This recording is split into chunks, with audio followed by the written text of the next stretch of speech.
Hey, welcome back to another shocking and bizarre crimes video. When doing research, I often come across smaller cases that aren't really long enough to become their own video, but definitely warrant a discussion. So today, let's look into 8 of those cases.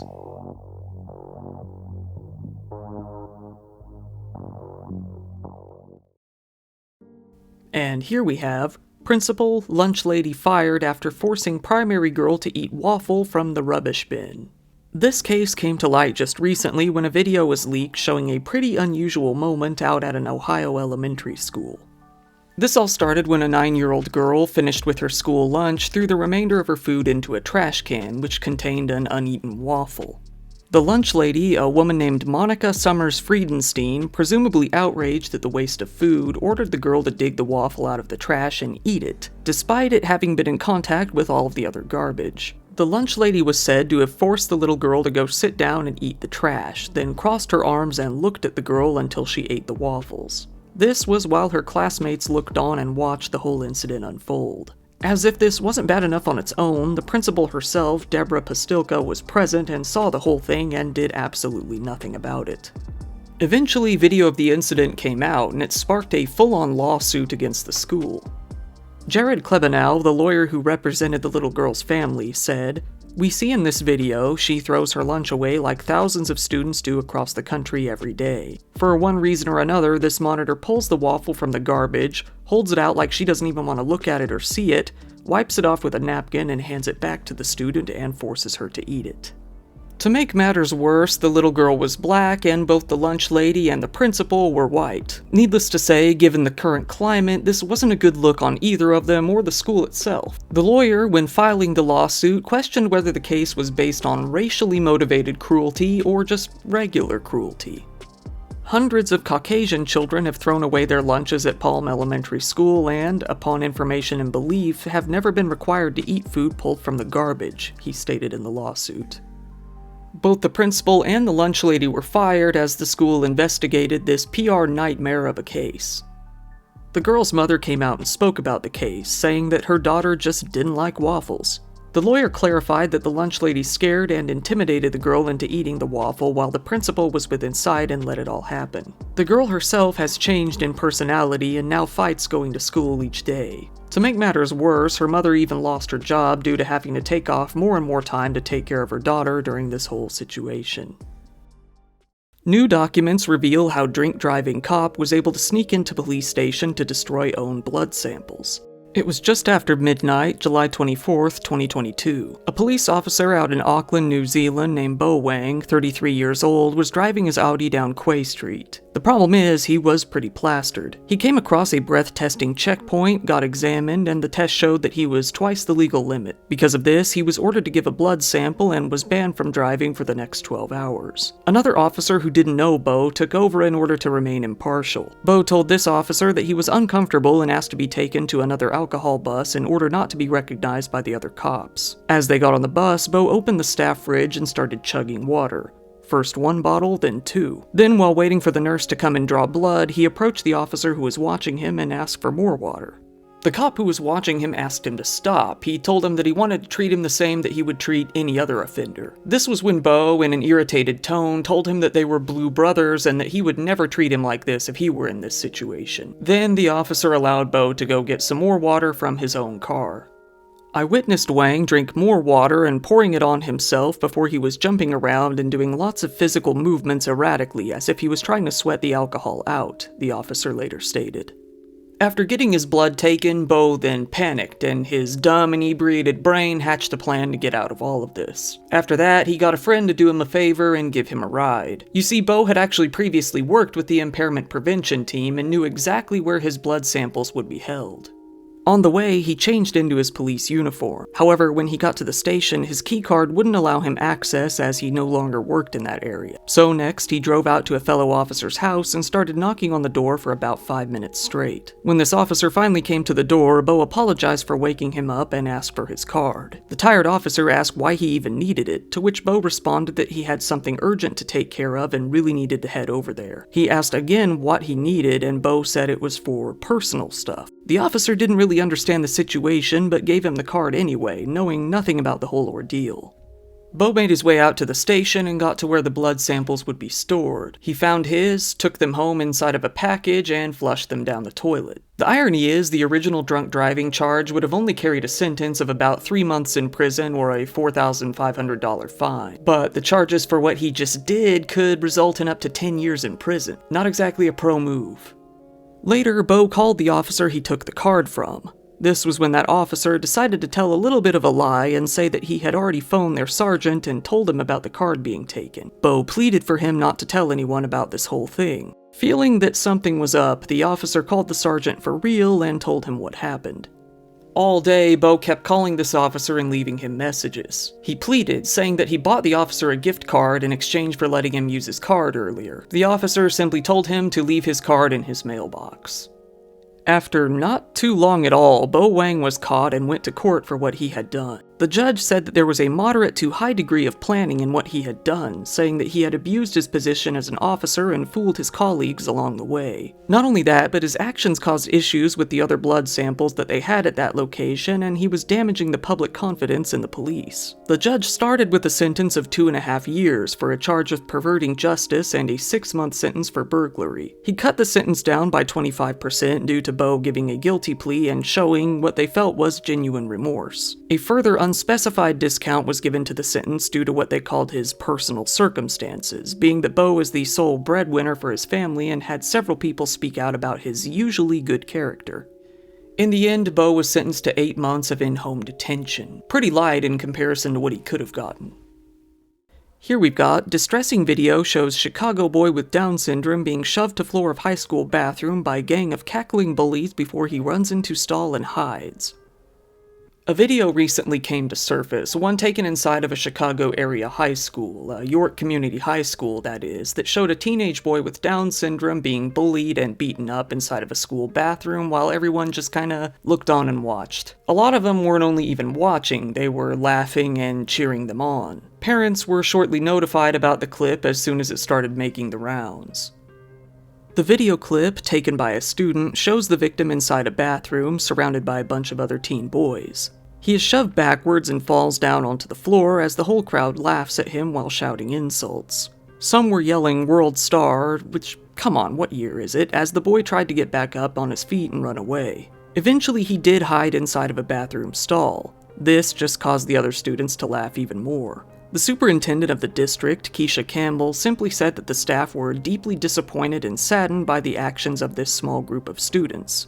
The principal promised that they would be brought to justice somehow. Campbell sent an email to parents soon after, saying, "Bullying, intimidation, and harassment diminish a student's ability to learn and a school's ability to educate. Such behaviors are not tolerated, and any student who chooses to engage in these behaviors will face the appropriate consequences." The principal stated that, immediately upon hearing about the video, the school began investigating the incident. In doing so, they vowed to give out the appropriate consequences. They were in contact with the parents of the victim as well. They opened up a tip line for people to turn in the culprits. The superintendent said, "As we continue to work together to support our students, we are thankful for the people who have already reached out through our quick tip line to provide the district with additional information. The immediate and overwhelming response from the York community is a testament to the fact that the actions of a few do not represent the entire school." Students also mulled around the idea of staging a walkout protest against bullying. Not all was going well, though. Another parent of a disabled kid in the district said that they never received an email or any information at all about the incident. Instead, they had to hear about the whole thing through other avenues. This parent told the local paper, "I have a lot of questions. Why didn't I get the email? Why isn't this being explained further to people, what the consequences are? People are coming out left and right saying, I've tried to report this, my child has been bullying, my special needs child has gone through this, and nothing gets done about it. As bad as the situation is, and you wish it didn't happen or someone stepped in and stopped it for the poor kid, there's proof of it. I'm not sure what the answer is, but I know that the consequences to these actions are going to set the stage moving forward because this is going to get a lot of attention." Many students knew the culprits firsthand and said that they didn't want to keep attending class if those people were going to be there. The students themselves wanted to see more consequences, but we'll just have to wait and see if that happens. Here we've got, Silent Man repeatedly blocked main road but refuses to explain why. This story is one that's, well, weird It's about a man out in Wales, 51-year-old David Hampson, who would repeatedly come out and stand in the middle of a busy street, not saying a word, blocking traffic. He came to be known as the Silent Man. This took place out in Swansea, the second biggest city in Wales. The Silent Man had been repeating the same pattern of obstructing traffic since way back in 2014. He would always remain completely silent until the police would eventually run him off, only to come back and repeat the same odd pattern of behavior again time after time. As a result, he had already been banned from obstructing traffic in any public highway in Wales or England, which he brazenly ignored again and again. His most recent incident took place in December of 2021, when he went and stood out in the middle of De La Beche Street and blocked traffic, right out in front of the Swansea Central Police Station. Several police came out to see what was happening, and soon found him once again standing in the middle of a busy street while the lights were green and traffic was trying to pass. When police came over, he predictably refused to say a word, but officers were soon able to pull him to the side of the road and detain him under the Mental Health Act. They had to get his identity from his driver's license. Afterwards, they arrested him for breaching his previous court order to stay out of traffic, which was in relation to an arrest at the exact same location. He remained silent during the arrest, at the station, when he was charged, and even when he was taken into court later that year. Given that he refused to speak in court, a not guilty plea was entered on his behalf. A jury would then have to determine whether or not he was purposefully obstructing the flow of traffic. But before that, the trial had to determine whether or not he could even speak. They genuinely could not tell if he was actually mute or if he was just refusing to talk. There didn't seem to be any sort of medical condition that was preventing him from speaking, and it came to be concluded that he was refusing to speak out of pure spite. Either way, the court ordered that his medical evaluation be sent to a psychologist for further review. The jury determined that he was indeed obstructing traffic on purpose and breaching his previous court order, although no motivation was known. As you might expect, an interview with the man was conducted afterwards, but it didn't really turn into much of an interview given that it was entirely one-sided. David Hampson, the Silent Man, was sentenced to 3.5 years in jail for his shocking and bizarre crime. I can't really help but get some Gimp Man vibes from this case, given that it just leaves you saying, why though? I guess we won't know because he won't tell us. This one is, Russian teenager jailed over Minecraft plot to blow up virtual spy HQ. A Russian teenager, 16-year-old Nikita Uvarov, along with 2 other teenagers, were arrested in the city of Kansk out in Siberia in the summer of 2020. This was because they were believed to have been spreading leaflets in support of a mathematician and anarchist out in Moscow who was on trial for vandalism. They had reportedly gone as far as putting one of the leaflets on a local FSB building, which is Russia's domestic security agency, basically the successor to the KGB. When the 3 were arrested, the police took their phones. In doing so, they came across a chat in which the teens had come up with a plan to blow up an FSB building, one that they had created in Minecraft, that is. It wasn't even really known if this chat was serious and they did actually make the building in Minecraft, or if they were simply just joking about it. The authorities took it very seriously, though. The investigators came out and said that the teens were also learning how to make explosive devices on the internet and had even practiced them on some abandoned buildings in the past. But it's not known if this was even true, and given the reputation of the Russian government as of late, it's safe to say that a lot of people don't really believe that part.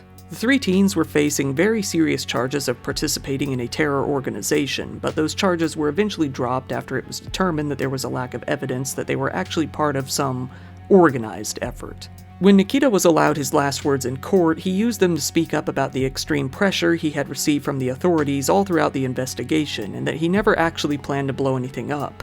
Anything that actually exists, that is. He pled not guilty and said that, even if he went to prison, he would serve his time with his dignity and his clear conscience intact. He came to be sentenced to 5 years in prison for his plans to blow up a building in Minecraft, a grave offense. This was due to recent litigation that was put in place to put young Russians in jail on preemptive terror charges. Nikita, still 16 years old, was sent off to a penal colony for what he had done, according to his lawyer. The 2 other teens came to be cleared of their criminal charges and were given suspended sentences after they worked to cooperate with the investigators. The whole hearing was held behind closed doors. This isn't even the first time that Russian teens were thrown into prison on trumped-up terror charges. Almost all of the teens in other cases said that they were electrocuted in order to extract a confession. Texas man confesses to decapitating newlywed undocumented wife. A 21-year-old man named Jared James Dykes had just married a woman named Angie Diaz. Angie was what the news called undocumented and had been working behind a counter at a local business. She was originally from Nicaragua and had been staying with her aunt when she first arrived in the U.S. Jared and Angie got married at a local courthouse and seemed to be very happy together, with their wedding photos showing the two smiling together, with Angie in a wedding dress and Jared resting his hand on her shoulder. The marriage wasn't all that great, though. The police had been called out to the home numerous times, but those calls were said to have been nonviolent, or at least they seemed nonviolent in comparison to what was about to come. At around 4 p.m. one day, police deputies were called out to the couple's home on the 200 block of Oak Hollow Boulevard west of Magnolia, a small home out behind another house that was occupied by James' parents out in a rural wooded area. It was actually James's father who called the police after he noticed something was, as he very lightly put it, awry. When the police came out to the small home, they encountered a particularly gruesome scene, drenched in blood, and found a portion of a body that had been divided into pieces. They then found Angie's head in the shower. James, along with his whole family, were brought down to the station for questioning. The investigators soon got a confession out of James and found that he had used a kitchen knife to kill and remove the head from his new wife inside their home. James was arrested and held on $500,000 bail. To make the case just a little bit worse, the police also connected James to the theft of a beer from a local convenience store right after the murder took place. He simply walked right past the counter without paying and downed the drink in the parking lot, right after killing his wife. Angie's aunt felt partial responsibility for this whole incident, saying, "When you are Central American or Latina and families immigrate to another country, the parents leave their children in the care of someone. She was like my own daughter. It has been very hard. As a family, we are heartbroken. I have slept 2 hours since this happened." Her aunt and uncle started a GoFundMe page in relation to the murder, describing the case as a parent's worst nightmare. James was later charged, but the police have struggled to find any sort of motive in the case. Given that this just happened a little over a week ago, it's likely it'll be a while before we come to any sort of conclusion.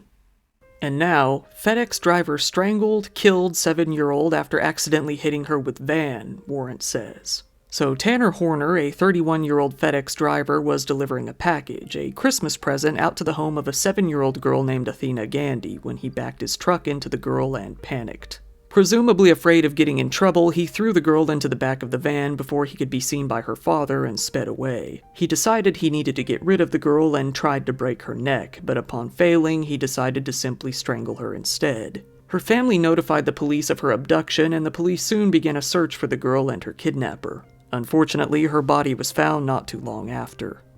Given that her family noted that the kidnapping occurred right after a package was delivered to the home, it wasn't too long before the police connected Tanner Horner to this case. They then charged him with both capital murder and aggravated kidnapping. Tanner admitted to the whole thing, saying that he freaked out after accidentally hitting the girl with his car, bringing to light that she was very much alive after the accident. Maitland Gandy, Athena's mother, spoke out for the first time after her death, saying, "Athena was robbed of the opportunity to grow up and be anything she wanted to be. In this present, ordered out of innocence and love, is one she will never receive." Several different school districts throughout the area encouraged students to wear pink, Athena's favorite color, in order to honor her. The family attorney stated that he's now conducting a thorough investigation of the incident into both FedEx and to the contractor who hired this man for the job. He vows to uncover anyone that may be responsible in connection to the murder somehow. Athena's grandfather took the high road and, with much difficulty, decided to forgive the killer. The family's attorney is asking anyone who knew the suspect or worked with the same employer to contact his law office and share any information that may help out with the investigation. And now we have Texas mom, 20, is jailed for 40 years for leaving her 2 toddlers to slowly die in a hot car over 15 hours as she smoked marijuana and partied with friends. Now, this trial is technically a couple of years old, but I've recently seen screenshots of the article circulating on social media again, so let's talk about it. A Texas woman named Amanda Christine Hawkins, 20 years old, left her 2 kids, 2-year-old Addison Overgard Eddy and 1-year-old Brian Hawkins, inside her car on June 6th of 2017 at around 9 p.m. She had driven out to a barn to smoke some weed with her friends and didn't want to bring the kids in with her. She then proceeded to hang out with these friends for more than 15 hours until the next afternoon, while she partied while the kids sat in the hot car, even as outside temperatures went above 80 degrees. It wasn't even as if she had no idea the kids were in danger, either. One person in the home, or barn, said that they heard the kids crying outside and asked if they should be brought in. Amanda simply responded with, "No, they'll cry themselves to sleep." Another person from the party, then 16-year-old Kevin Frank, even went outside and slept in the car as the girls waited inside, doing nothing to help them. When Amanda finally came back out to the car, she found the kids in very serious condition. But afraid of getting in trouble, she didn't take them to the hospital. Instead, she gave them a bath. After a while, though, she realized it was a life-or-death situation, and then she, along with Kevin, took them to a nearby San Antonio hospital, saying that they collapsed while playing in the park. Unfortunately, the two kids were already too far gone, and they both passed away a day later on June 8th. An investigation was soon opened, and it wasn't too long before officers found out that Amanda intentionally left the two kids in the car. She knew it was hot outside, and she still left them in there for more than half a day. Soon after, both Amanda and Kevin were arrested. Kevin stated that he had no idea the girls were even in the car when he was sleeping, which leads you to believe that he's either lying, stupid, or was definitely on something. Kevin later pleaded not guilty to 2 counts of manslaughter, 2 counts of injury to a child, and 2 counts of child endangerment. But after a trial that ultimately took place when he was 20 years old, he was finally sentenced to 12 years in prison. Amanda herself pled guilty to 2 counts of reckless injury to a child and 2 counts of abandoning or endangering a child. The judge later sentenced her to a much longer sentence of 40 years in prison, with one officer saying that the death of the 2 girls was by far the most horrific case of child endangerment that he had ever seen in all of his years on the force. The 2 girls had 2 different fathers, neither of which bothered to show up for the sentencing. Once again, thank you for watching my video. These compilation videos are always a welcome break from those longer, kind of grueling, hard-to-stomach cases that I tend to cover. If you find it interesting, please give it a like, it helps out in the algorithm, and subscribe if you want to see more stuff like this. If you don't mind, go ahead and follow me on social media if you want. If anything were ever happen to this channel, that would probably be the only way you'd ever hear about it. And if you want to support the channel even further, I do have a Patreon account, which I always keep linked down in the description below. And speaking of which, shout out to the top patrons. We've got Milena Lee Williams-Haas, Rebecca Padilla, Mautaz Haq, Impalado, Stephen Jamie Kramer, Max Sword Guy, L, Rain Noir, Pao Yang, Alice Malice Tentacles, April Diamond, Starfade, Astral, Grack, Angie, Rick of Work in Progress USA, Sash Johnson, Marianne McCurdy, Buttery Frankus, Wafrans, Jules Latona, Arctic Cat, Alan Damiani, Adrian Lawley, Marsh, Rinsenstein, Kim Peak, Lux Alpaca, Charity, Scoochie Main, Jackie, Joy Burton, and Mark Barnett. None of you have to eat out of the trash can. This has been your host, Kyle. Thank you, and good night.